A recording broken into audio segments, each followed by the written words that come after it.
Awesome. And Alicia, whenever you are ready, feel free to unmute and turn your camera on and give us a brief intro before we jump into questions. Thanks for being here today. Thank you, Helen. Hi, everybody. My name is Alicia Purdy. I am running for mayor against Kathy Sheehan. So I'm running for mayor in Albany. And let me describe myself. I'm in my mid-40s. I'm a white-skinned woman. I've got short auburn hair. I'm wearing right now a hoodie sweatshirt and a badge that says Alicia Purdy for mayor. And I'm sitting on my front porch because it's a beautiful day outside and I love to enjoy the beautiful air. And I am wearing, let's see, I'll tell you my jewelry I'm wearing. I'm wearing a necklace that has my name on it. And I am sitting here surrounded by a pile of books because I love to read. So I want to start by saying my plan for the city of Albany is called Operation Transform.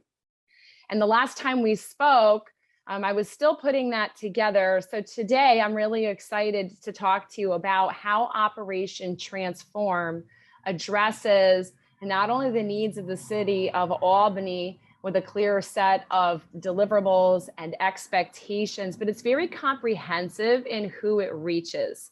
So I'm going to give you the word transform, which is an acronym, and it is transform is taxes, revenue, accessibility, which is going to be a big one for us today, neighborhoods, safety and policing, TRANS, facility, opportunities,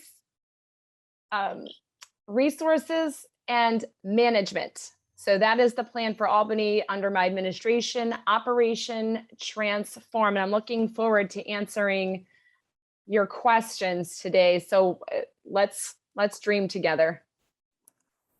Awesome. Thank you, Alicia.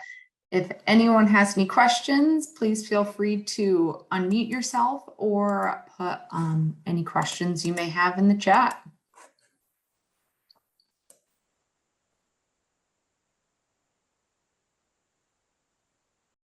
I also wrote down all the questions that you asked previously. So if you have some of the same questions, that's fine as well.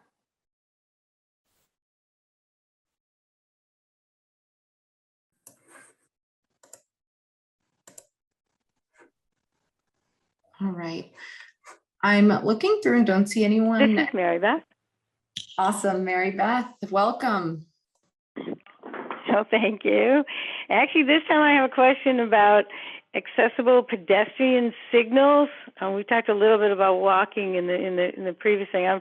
I'm blind and I travel with a guide dog, so of necessity, if I want to go somewhere, if it's close at hand, I walk. And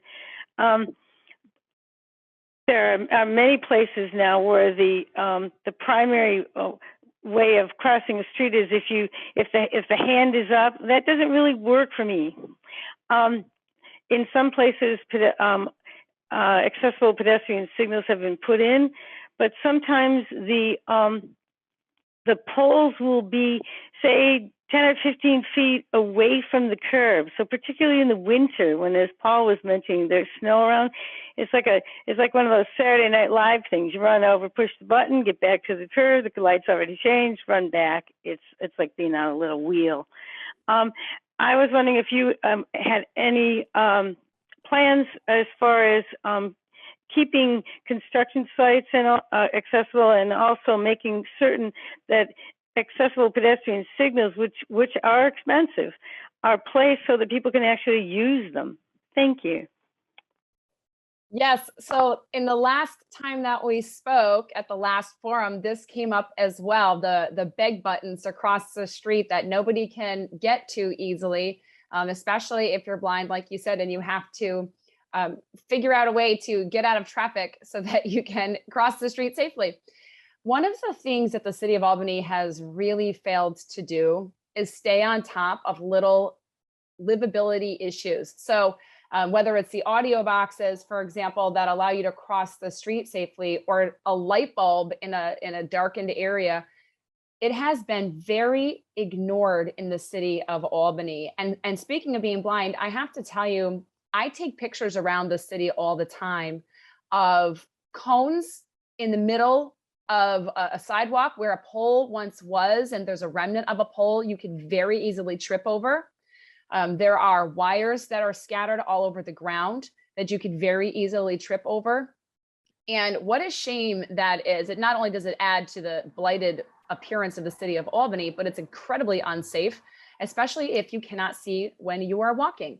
So let's talk about the audio boxes. If the audio boxes are something that present a danger in the city of Albany and they're affecting your livability, then yes, let's move them. And one of the things that I think residents are told, and maybe you've heard this, is that it can't be done, or maybe it's lower level on the priority list for the city of Albany, but livability is, everything's going to funnel underneath there for me. What am I going to do about it? I'll just rip them down and put up new ones. And that sounds impossible because you've been told it's impossible, but it is not. And I have blind friends, close friends, that are bringing up these same issues to me in the city of Albany. So I'm already aware of it. And I did do some digging. And I'm going to tell you right now, if a mayor wants it done, it will get done. So we're going to focus on the livability in the city of Albany. And I firmly believe that universal modifications in a city for the disability community affect everybody positively. Thanks so much, Alicia. We've got 3 questions lined up in the chat. Okay. So we'll start with the first one that says, the pandemic changed a lot about our community and how we function. What aspects of the community, or what aspects of the pandemic do you want to see continue? For example, online learning, no excuse absentee ballot requests, working from home options. Okay, those are all great aspects of that question. Let's take work from home. I think that would be a big one for me. 13% of people living with disabilities are unemployed. And I think that work from home options are a beautiful thing. If you have the kind of job where you can work from home, I think that you should be given that opportunity. I think that's one of the silver linings that came out of the pandemic, was that it showed us how effective people can be working from home. So in my day job, I'm a journalist. I have my master's degree in journalism. And before working from home was popular, I built my entire journalism career as a work from home employee. I managed 2 global companies, one in politics and government, and one in investing and finance, both of which I managed global workforces working from home. So if I had to pick one, if you forced me to pick one, that would be the one I would keep, would be to say it would benefit a lot of people, especially in the disabled community, to be able to have work from home options, because a lot of companies are struggling with employment issues. But if they are able to produce a workforce that can work from home, why not? Why not say to them, look, we can kill 2 birds with 1 stone when we have people who need employment and are effective and capable and beneficial to a company, but they simply need to work from home, whether you have the equipment that you need there or you have accessibility issues. There's no reason that should keep you from having gainful, beneficial employment. So if I had to pick one, that would be the one that I would pick. Thank you so much. The next question in the lineup is, it says, I am concerned with political access in response to persons with disabilities who are in the LGBTQ community. Okay, so not as much specifically, a question, more a statement about the concern of people with disabilities in the LGBTQ community. Kaya, I see you talking, but you're muted. If you'd like to add more, please unmute and you can elaborate if you wish. please.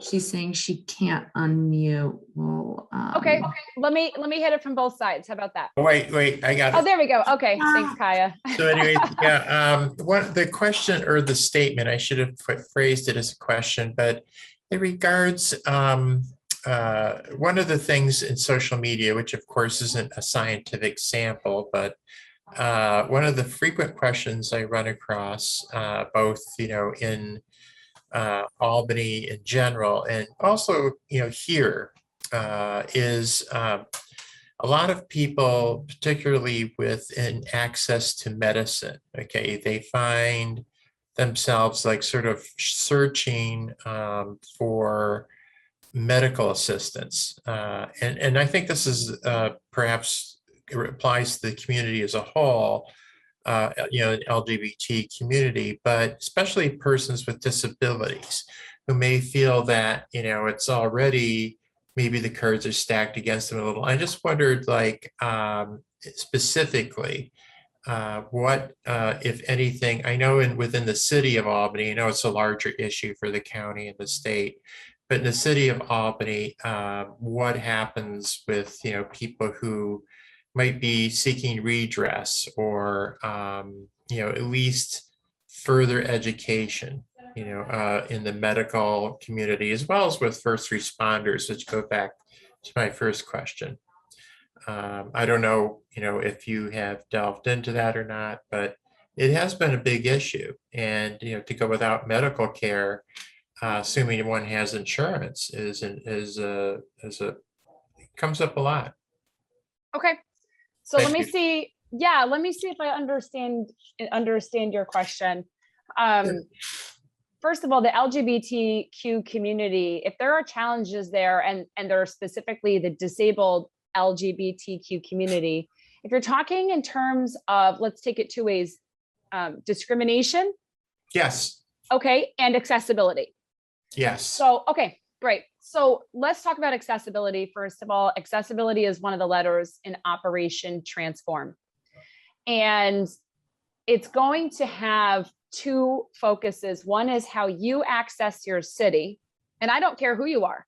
If you're a resident here, how you access your city and how your city accesses you. And we can talk about that second part in a little bit if you'd like to, but how you access your city. If there is discrimination, first of all, that is covered under the law.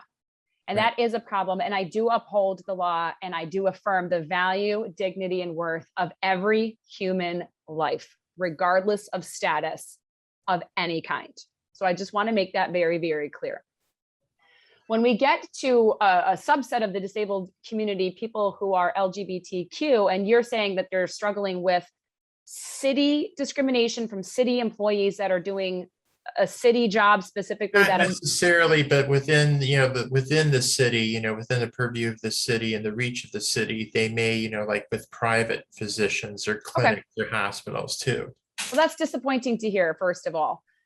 Second of all, one of the things that I would love to do with Operation Transform in accessibility is to make sure that if that happens, if you're experiencing discrimination of any kind and you're looking for redress, which you should, that the city can step in and help you with that, whether or not it's private, because discrimination in any form is unacceptable to me.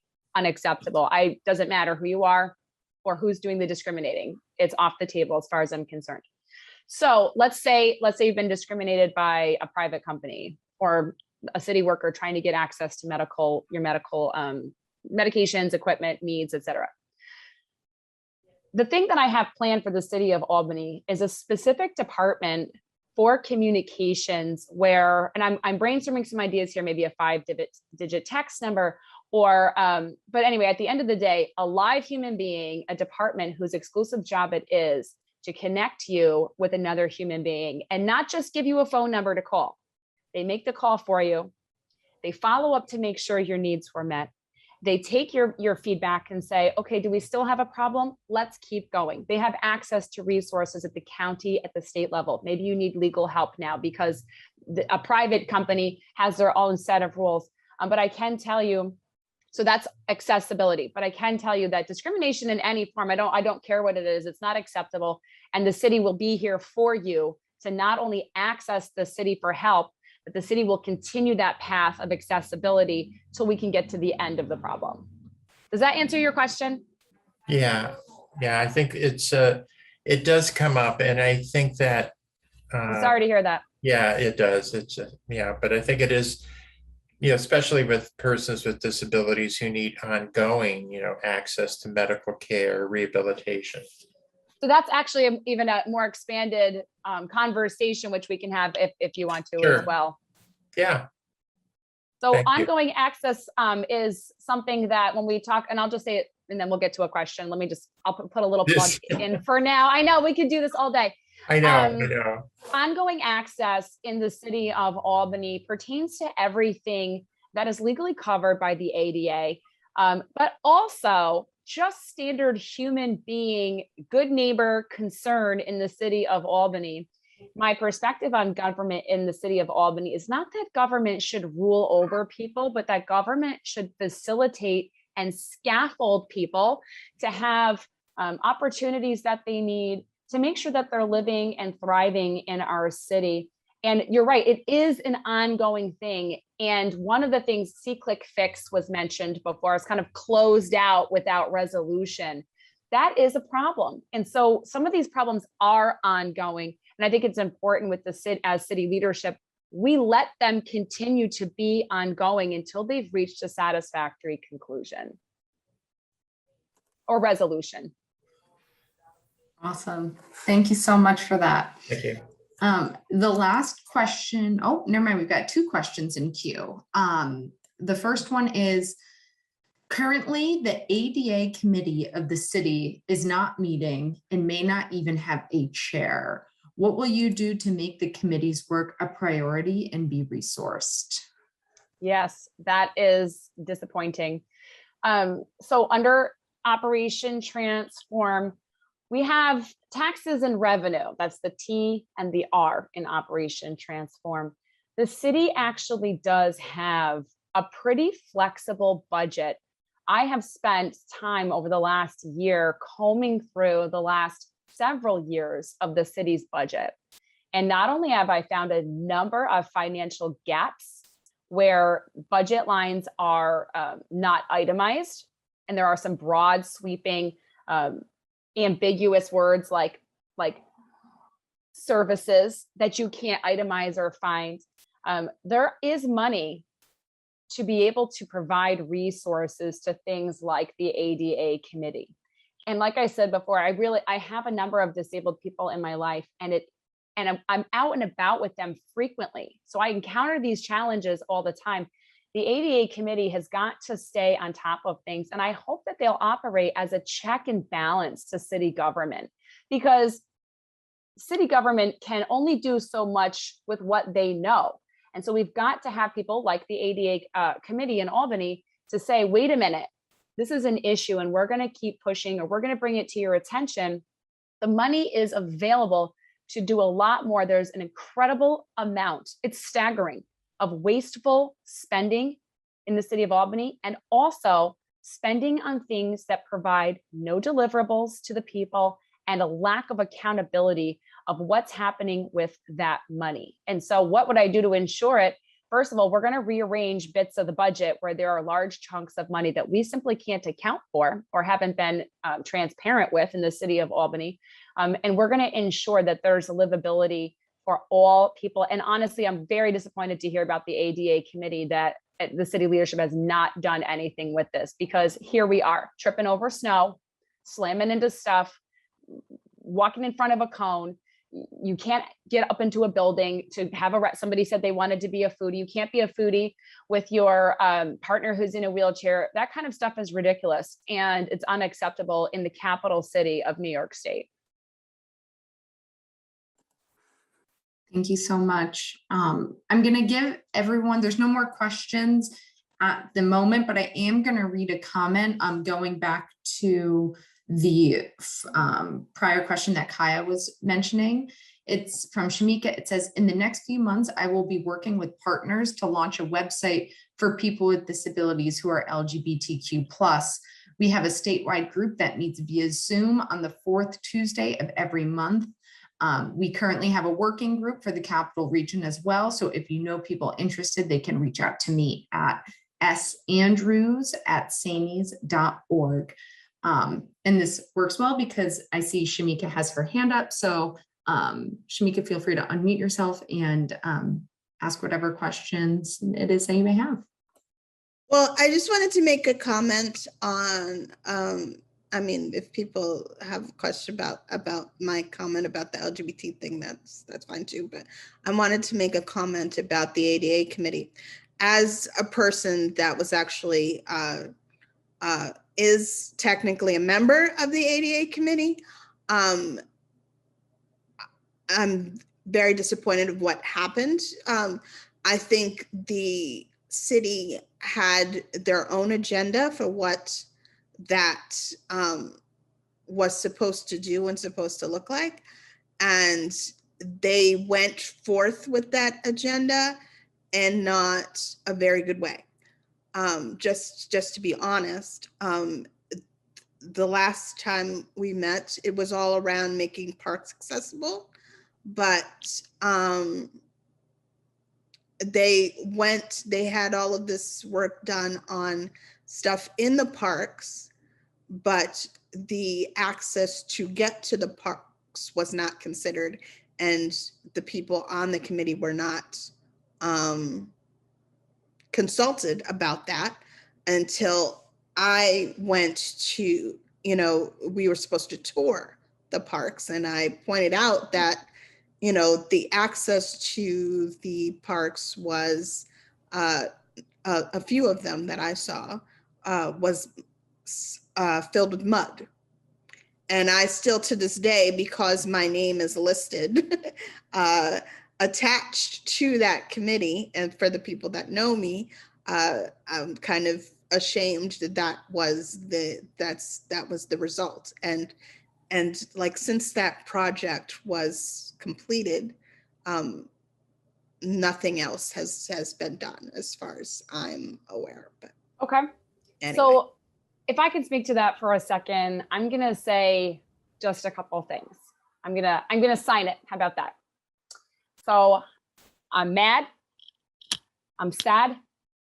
I'm sorry that Kathy was not here. Your city should have done better by you. I'm here. The last time we spoke on the last forum, one of the things that I did discuss, I don't know if you remember, but it's in my notes from the last time, was about parks. I very specifically mentioned that as a mother of 5 children, we use parks all the time. And as a resident with disabled friends, we access these parks. I see what you see. And one of the ideas I had mentioned back in that conversation, and we can revisit it another time, is my heart to see parks, especially for children, have things available that are handicap accessible, because I do believe it benefits all of us, especially children with physical challenges. And I'm sorry I used the word handicap. I know that's like a grandmother word, and I apologize for that. One of the major issues in parks, I think that you hit the nail on the head, Shamika, when you said that the city had their own agenda. My agenda from the first day of my campaign, and the reason why I'm running, is people over politics. I've called myself the people's mayor many times, and I continue to do that because I'm the only candidate that's using the word transform rather than the word change. Because change is something different to everyone. But when you transform something, you have an entirely new creation. And that's important to me, because people over politics, sadly, is an entirely new way of thinking in the city of Albany. So when the election is over and I'm mayor, I would love to continue the conversation, because my heart is there. And that's one of the major things that I see a lot of waste in City Hall, and it's been discussed, the city staffing. One of the major issues to me is working with people whose heart is in the work, who are doing something beyond a paycheck, a large paycheck, by the way, whose heart pushes them forward and compels them to do better by the city of Albany because they love people. They love to help people. It's important to me. And I do want to mention, this came up, snow removal. Let me just say a little quick word on snow removal. The city has 24 hours, according to the city code, to remove snow after the snow has stopped falling. That's actually the current language. And then at the very end of that statute, it says, as soon as possible. You and I and many of us here have shoveled out our neighbors. I certainly have. I have a church. We're on our snow removal team at our church. And there's handicap ramps and everything has to be salted and iced. And we're on the snow removal team at my church. And so what we have noticed, what you have noticed as well, about the city not doing its job.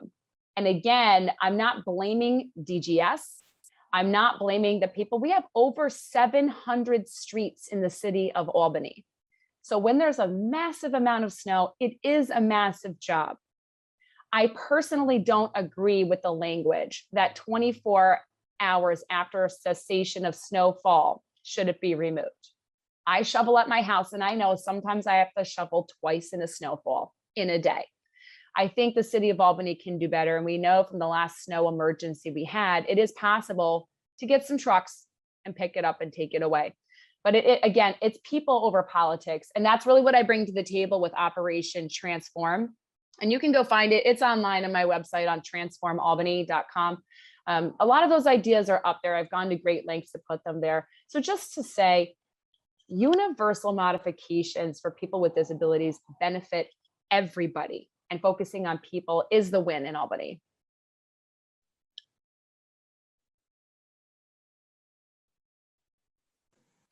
Awesome. Thank you so much for that. And I hope that I heard everything that you said, but my computer was frozen on my end. So I had a moment of panic. Donna Jean, I'm going to make you a co-host. Just if for some reason my internet disconnects, we'll still be rolling. And thank you for everything that you just said. Does anyone else have questions?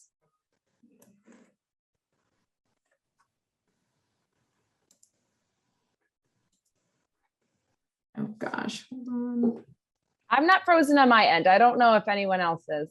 Okay. No, we're good. We're good here. There is somebody else. Zach just, do you see that, Helen? Zach's question in the chat?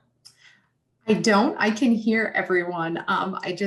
Everything's frozen. So Zach, if you... I don't see a question from Zach on my end. I can read it because I can see it unless Please. Zach wants to just talk.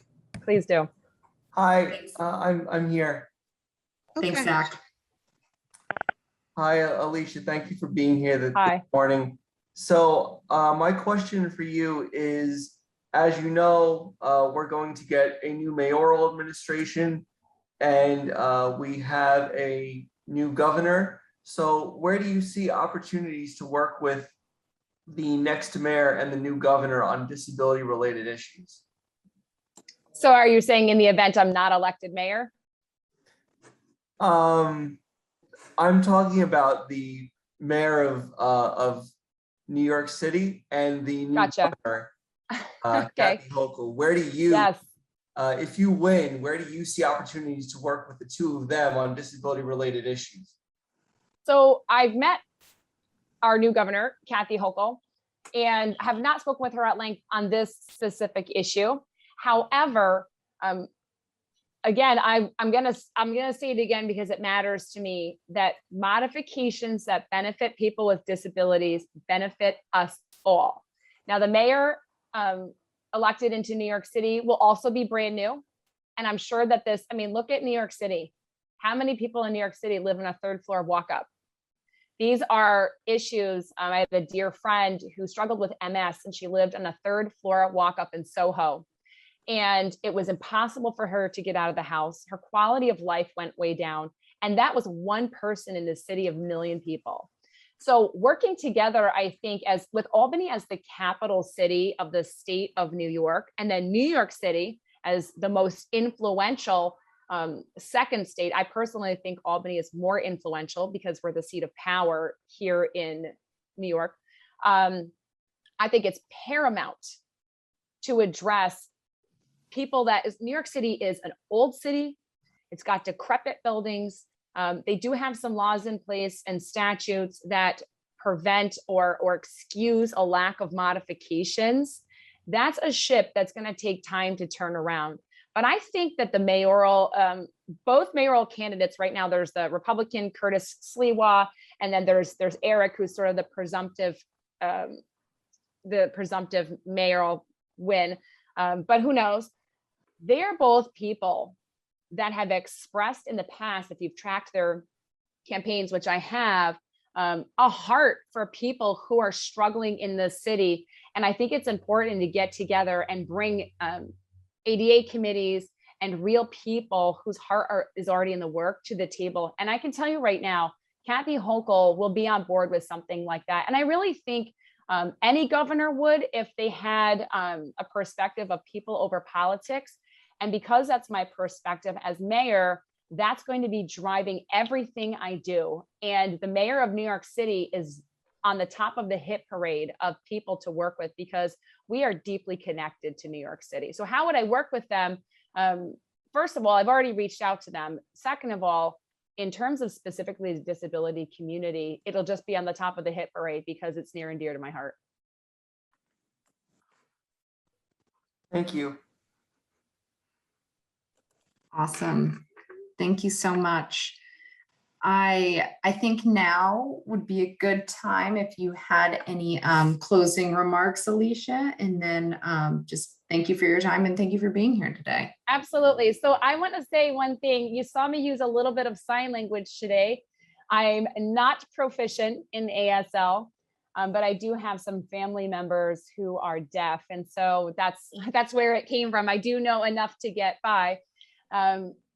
And an idea that I had, and I'm not excluding any other form of disability, but I do want to say, I had an idea for the city of Albany, and I'm going to patent it right now, so no one can take it, to set up a series of QR codes throughout the city, so that when somebody who is deaf or hearing challenged approaches whatever that might be, a building, a museum, let's say it's a museum, let's say it's a shopping area, they can use their phone's QR code and it will bring up a video of a sign language interpreter who can tell them certain things that they might need to know.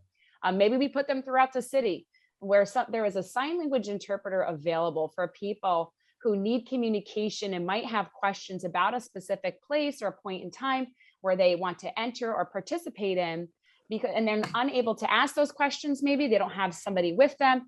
And we have somebody in place who's specific to the city of Albany that can communicate that language to people who need information about any given thing you could name to me. We can have a series of videos and QR codes throughout the city of Albany. So Operation Transform is the plan. It's taxes, revenue, accessibility, neighborhoods, safety and policing, facilities, opportunities, resources, and management. We can transform these. But the first transformative act we must do is elect Alicia Purdy for mayor. Transformalbany.com. There you go. My heart is for the city of Albany. People over politics all day long. Thank you so much, Thank you. Alicia. Thank you for being here. And also thank you to Greg Adela, who was our first candidate speaker. Remember that the general election will be held on November 2.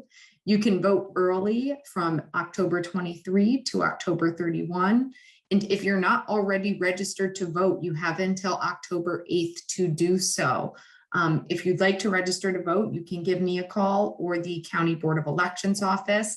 I will be at the Troy Farmers Market this weekend. I'm hosting a voter registration drive. So if anyone frequents there, you can also get registered then.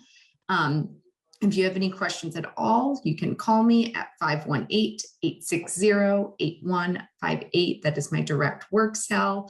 or you can email me at helen.helmuth, HELLMUTH @drny.org. And again, I just think it's important to note, because of the rules, the voting rules in New York State, it's important to remember that although you can only vote in the primary election for the party that you are registered in, for the November general election, you are able to vote for any candidate on the ballot. It does not matter what party you are enrolled in or what party the candidate is enrolled in.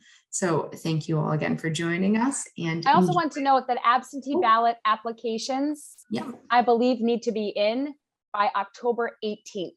So yep. if you're unable to get to the polls, make sure that you've got that in by October 18th.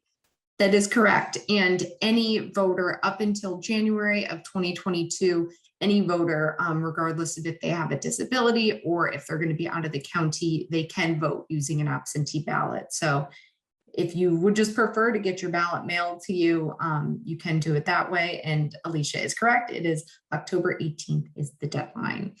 Thank you all again for joining us. And I hope to Thank you. continue this conversation. Enjoy the rest of your day.